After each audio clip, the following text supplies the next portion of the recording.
Hello, let's get into the new chapter India, events after 1960. India became independent in 1947 CE. India accepted the constitutional framework in 1950 and became a sovereign democratic nation. The Indian society is multicultural and people of various languages, religions, ethnicities, and castes live together. During the initial period after independence, India needed to solve different issues of economic, political, and social development.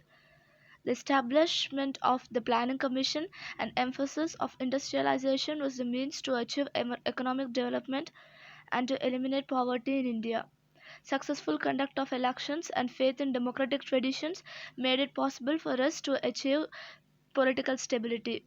At the same time, several social reforms, including policies and programs for the weaker sections of the society, were fought to be implemented. 1960s. In the decade of 1960s, several events occurred which had a huge impact on the political situation of India. The regions of Goa, Due, Daman were freed from the Portuguese rule and became parts of Indian Federation. The tensions between India and China on the northern border, which has been rising since 1950, culminated in the War of 1962 between two countries. This war was fought in the region of the Mulholland Line. After India became independent, Prime Minister Pandit Jawaharlal Nehru led the country. He was the architect of India's foreign policy. His contribution to the social and economic development of India is significant. Jawaharlal Nehru passed away in 1964. Lal Bahadur Shastri succeeded him and became the next Prime Minister of India. During his tenure, India and Pakistan went to war over Kashmir in 1965. The Soviet Union tried to mediate between the two countries. Lal Bahadur Shastri gave the slogan Jai Jawan, Jai Kisan, with which he highlighted the importance of Indian soldiers and Indian farmers. Lal Bahadur Shastri breathed his last at Tashkent in 1966. Indira Gandhi became the Prime Minister of India in 1966. During her tenure, Pakistan's oppressive policies in East Pakistan resulted in a big movement there. This movement was led by Sheikh Mahdur Rahman and his organization Mukti Bahini. This crisis in East Pakistan affected India as well because millions of refugees came to India. The 1970s. In 1971, war between India and Pakistan led to the creation of an independent country called Bangladesh. As a part of India's policies to use atomic energy for peaceful processes or purposes, India successfully carried out an underground test of an atomic device at Pokaram in Rajasthan in 1947. In 1974. In 1975, the people of Sikkim voted for joining the Indian Republic and Sikkim became a full-fledged state in Indian Federation. During this decade, the political situation in India grew unstable. The Allahabad High Court gave the verdict in 1974 that Indira Gandhi, the then Prime Minister, has misused the government machinery during her election campaign. It led to a national-wide strikes and protests. During this period, the situation became more complicated due to the movement led by Jayaprakash Narayan. The situation of law and order in the country worsened and the government declared a state of national emergency on the basis of constitutional provisions relating to the emergency. During this turbulent period, the fundamental rights of Indian citizens were suspended. Due to the emergency, the Indian administration became disciplined, but the human rights were restricted. The period of national emergency lasted from 1975 to 1977, and after the general elections were conducted. On the backdrop of the emergency, many opposition parties came together and formed a party called the Janata Party. The Congress Party, led by the Indira Gandhi, was roundly defeated by this newly formed Janata Party. Morarji Desai became the Prime Minister, but under his leadership, the Janata Party government couldn't last long due to the internal difference. Charan Singh succeeded him, but even his government was a short-lived one. Elections were conducted once again in 1980, and the Congress party under the leadership of Indira Gandhi came to power again. The 1980s. During this decade, the Indian political system faced many new challenges. The Sikhs in Punjab demanded an independent state of Khalistan and began a movement which went on become violent and destructive. Pakistan had lent its support to its movement. The Indian army was sent to the Golden Temple at Amritsar, a holy shrine of the Sikhs in 1984, to evict the terrorists who had illegally taken shelter there. One of the Sikh bodyguards of Indira Gandhi, personal security guard, assassinated her. During this period, an organization called United Federation Front of Assam carried a major movement in northeast India.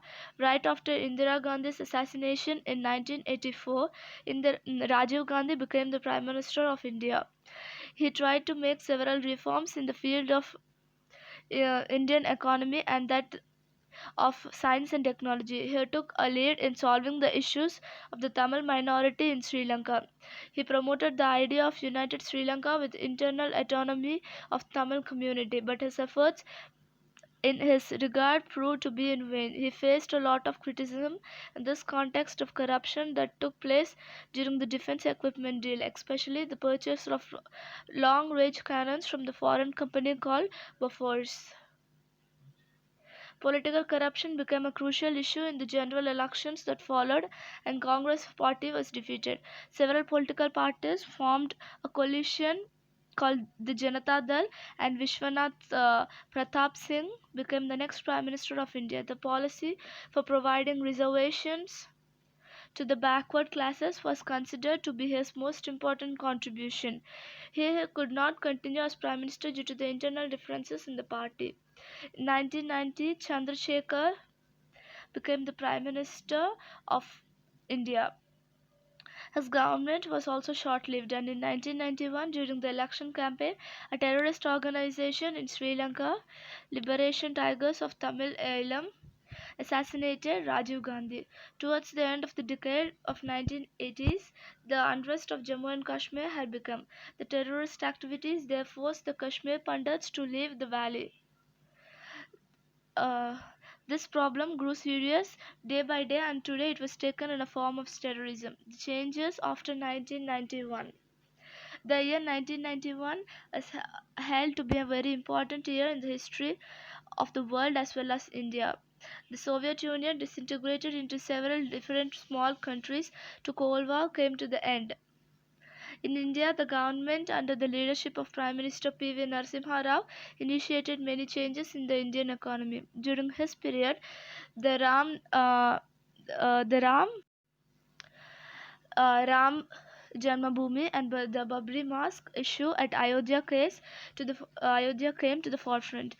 In the elections conducted between 1996 and 1999, no political party took clear majority in Lok Sabha. This resulted in three governments in a short period of time.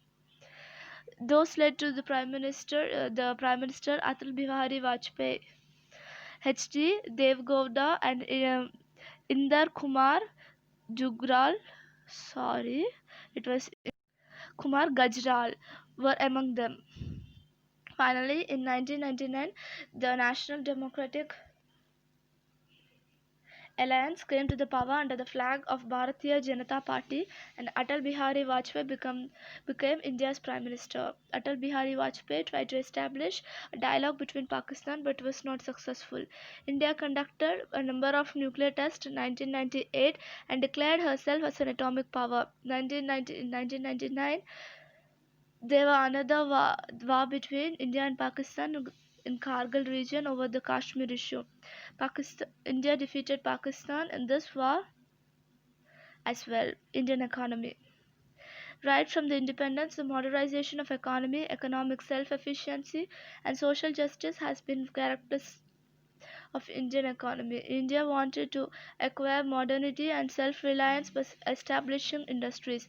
We wanted to establish an economy based on social justice through planning. For this, the National Planning Commission was established that would coordinate different development through the policy of five-year plan. The Narasimha Rao government started economic reforms from 1991. These economic reforms are called as economic liberations. The Indian economy flourished as a result mm, of the implementation of this policy. The foreign investment in India increased. Skilled Indian professionals helped reform the Indian economy. The field of information and technology opened several avenues of employment in the country. The changes after 1991 are also described as globalization. Science and technology. Two major events must be mentioned while describing India's efforts towards self reliance. Dr. M.S. Swaminathan is known as the father of Green Revolution in 1965. He implemented the new scientific agricultural technique and increased the production of food grains. The experiment in cooperative dairy movement was by Mr. Vergès Kurian led to increase the milk production in India, and this is called as the White Revolution. India had also made a lot of progress in the fields of atomic energy and space research. Dr. Homi Bhabha led the foundation of Indian Atomic Power Program. India insisted on using atomic energy for peaceful purposes like generation of electricity, pharmaceutical, and defense. India has achieved considerable success in space technology as well. In 1971, the first satellite Aryabhatta was launched. India has a successful space program and many satellites has been launched under this program.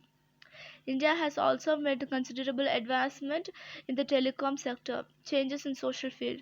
During this period, there were several major changes in the social field in India. Some of the major changes are related with the issue of empowerment of women, and the others are related with the policies regarding the upsplit of deprived sections of the society. To promote all-round development of women and children, a separate Department of Women and Child Development was created in 1985 under the Ministry of Human Resources Development. Some laws were made to ensure social justice to women and to help the implementation of various schemes in the direction. They include the Prohibition of Dowry Act, Equal Remuneration Act as per the 73rd and 74th Constitution Amendments. Seats were reserved for women in the local self-government bodies. According to the makers of Indian Constitution, some constituents of the Indian society were deprived of dignity and equal opportunity due to the caste system. The Kaka Saheb, then the Kalkar Commission was set up in 1953 to make recommendations as to improve their conditions. In 1978, a commission was constituted under the chairmanship of BP Mandal to study the issue of backward classes.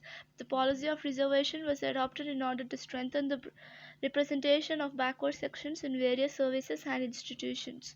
The government passed the Prevention of Atrocities Act in 1989 to enable these belongings to the scheduled castes and tribes to live with dignity and respect, free from fear, violence, and oppression of the upper classes. Globalization brought up many changes in different fields like economy, politics, science and technology, and society and culture.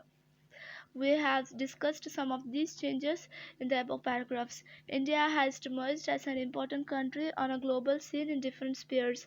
India is an important member of the international organizations like G20 and BRICS, Brazil, Russia, India, China, and South Africa. India has experienced an important revolution in the field of telecommunication technology. Mobile phones, internet, and the communication facilities based on the satellites have spread all across the country. In the political field, India has been demonstrated to the world how stable democracy can function successfully. All this has resulted in a total transformation in the lifestyle of Indians, especially the youth. These changes are visible in their dietary habits, clothing, language, and beliefs. In the next chapter, we are going to study some internal changes before India. We have an exercise over here. All of you guys, don't forget to do the exercise. You'll get all the answers from the chapter above. You have project over here. I'll read it for you. Projects. First one: find some information about Indian soldiers who bravely fought in the Indo-Pakistan War in 1965. Second one: collect pictures of brave soldiers of Kargil War. Third one: collect pictures of all Indian prime ministers till date. Fourth one: collect some information about Dr. Homi Bhabha Atomic Research Center. Fifth one: get some information along with pictures about various business based on dairy products. That is the end of the chapter. Hope you guys understood it. Thank